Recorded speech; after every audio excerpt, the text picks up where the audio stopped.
వచ్చిన ఈ వ్యక్తిని కేంద్ర ప్రభుత్వం ఈ మధ్యకాలంలో తీసేసింది. దానికి దీనికి సంబంధం ఏంటి? అంటే ఏదో సామెత ఉంది చూడు, దూడ ఈడి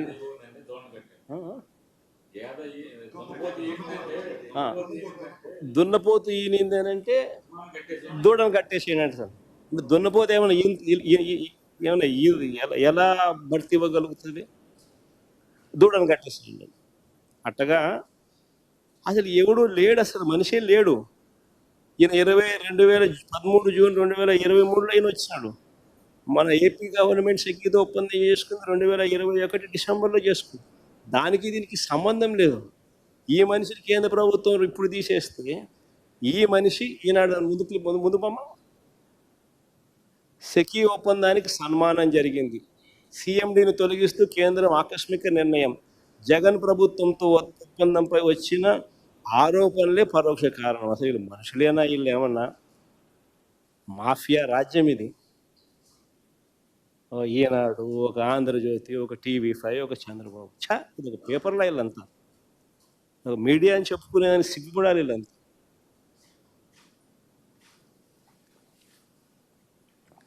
సరే, ఇంకో ముందు పోదాం. రాష్ట్ర ప్రభుత్వానికి సంబంధించిన పరిస్థితులు ఒకసారి చూస్తే రాష్ట్రంలో స్కాములు ఏ స్థాయిలో జరుగుతూ ఉన్నాయో కనిపిస్తూ ఉన్నాయి. కానీ ఎవడు రాయడు. ఈనాడులో కనపడదు, ఆంధ్రజ్యోతిలో కనపడవు ఈ స్కాములు. TV5లలో అంతకన్నా చూపించారు. ఇంకా స్కాములు ముందుకు పోదాం. ఇంకా స్కాములు ముందుకు పోతే ఉర్సా అంట, ఊరు పేరు లేని ఉర్సా. ఎప్పుడన్నా పేరు విన్నారా?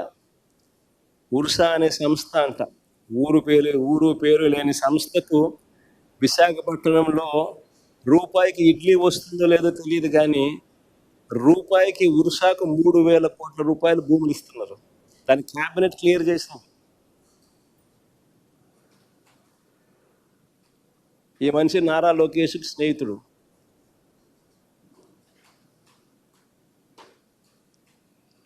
లూలు అంట విశాఖపట్నంలో ఒక మాల్ కట్టడానికి 2,000 కోట్ల రూపాయలు విలువ చేసే భూమిని అప్పనంగా ఉచితంగా చేతిలో పెడతా ఉన్నారు.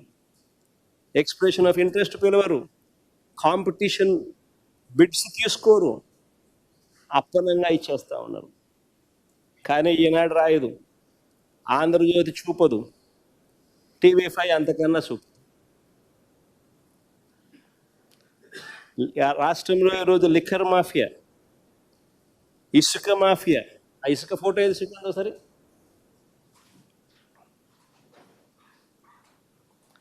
ఈరోజు రాష్ట్రంలో లిక్కర్ మాఫియా, ఇసుక మాఫియా, మట్టి మాఫియా, క్వార్ట్స్, సిలికా,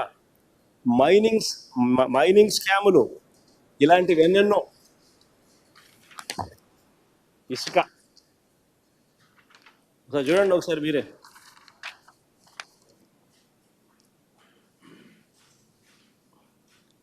అవన్నీ పక్కన లారీలు ఎట్ట దోచేస్తానో చూడండి ఒకసారి. రాష్ట్ర ప్రభుత్వానికి రూపాయి ఆదాయం రావడంలో, మా ప్రభుత్వంలో రాష్ట్ర ప్రభుత్వానికి 750 కోట్లు ఖజానాకు ఆదాయం వచ్చి రూపాయి రావడంలో రాష్ట్ర ప్రభుత్వానికి ఆదాయం ఈ మాదిరిగా దోచేస్తాను. 80 లక్షల టన్నులు స్టాక్ పెట్టాం మేము. ఎండాకాలంలో, వర్షాకాలం వస్తుంది కదా అని ఎండాకాలంలో స్టాక్ చేసి నిల్వ చేసినాం. చంద్రబాబు నాయుడు ప్రభుత్వం వస్తేనే 2 నెలల్లో 80 లక్షల టన్నులు స్వీప్ చేసేసిన.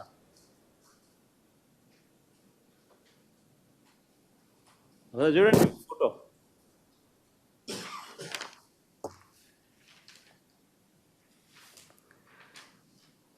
ఈ స్కాములన్నింటికీ పరాకాష్ట ఏమిటనంటే అమరావతి పేరు మీద చేస్తా ఉన్న మరో దోపిడీ. నిజంగా స్కాములందరికీ పరాకాష్ట అమరావతిలో నేడు జరుగుతూ ఉన్న దోపిడీ. అమరావతి టెండర్లు చూస్తే ఇదే అమరావతిలో 2018లో కూడా టెండర్లు పిలిచినారు. ఇదే అమరావతిలో కూడా 2018లో టెండర్లు పిలిచినారు. ఆ టెండర్లో ఖరారైన టెండర్ల విలువ 41,170 కోట్లు. ఇందులో 5,587 కోట్లు చంద్రబాబు నాయుడు గారు గతంలోనే పూర్తి చేసిన పనులు.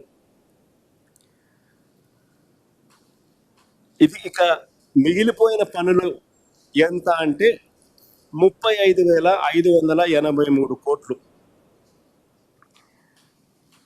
ఈ టెండర్లను రద్దు చేసి ఆ మిగిలిపోయిన వర్కులను అంచనాలను విపరీతంగా పెంచేసి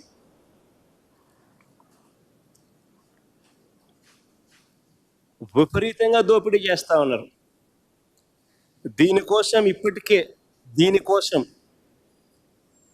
ఈ దోపిడీ కోసం మన హయాంలో రాష్ట్రంలో అప్పటికే అమల్లో ఉన్న జ్యుడిషియల్ ప్రివ్యూని తీసేసినారు, రద్దు చేసినారు. దీనికి అడ్డు రాకూడదు అని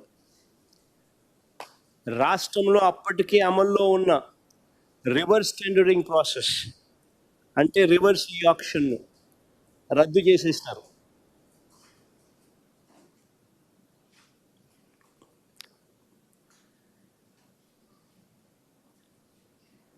ఈ స్కాములో ఫెసిలిటేట్ చేసుకునే దానికోసం మొబిలైజేషన్ అడ్వాన్స్ని మళ్ళీ తీసుకొచ్చినారు. రాష్ట్రంలో మొబిలైజేషన్ అడ్వాన్స్ ఇచ్చే పరిస్థితి లేదు మన ప్రభుత్వంలో 5 సంవత్సరాలలో వైఎస్ఆర్సీపీ హయాంలో. చంద్రబాబు నాయుడు గారు స్కాముల కోసం మళ్ళీ మొబిలైజేషన్ అడ్వాన్స్ మళ్ళీ తీసుకొచ్చారు. 10% ఇస్తున్నాడు, 8% తీసుకుంటున్నాడు.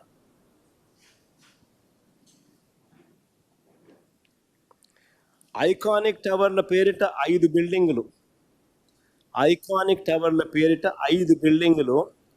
2,271 కోట్ల రూపాయలు 2018లో టెండర్లు పిలిచినప్పుడు వచ్చిన రేటు. 2018లో 5 ఐకానిక్ టవర్ల పేరిట 2018లో ఈయన టెండర్లు పిలిచినప్పుడు వచ్చిన రేటు 2,271 కోట్ల రూపాయలు 2018లో. ఇప్పుడు మిగిలిపోయిన పనులు అయ్యే బిల్డింగ్లే. మిగిలిపోయిన పనులకు ఇప్పుడు నిర్మాణ వ్యయం ఎంత తెలుసా? 4,668 కోట్లు.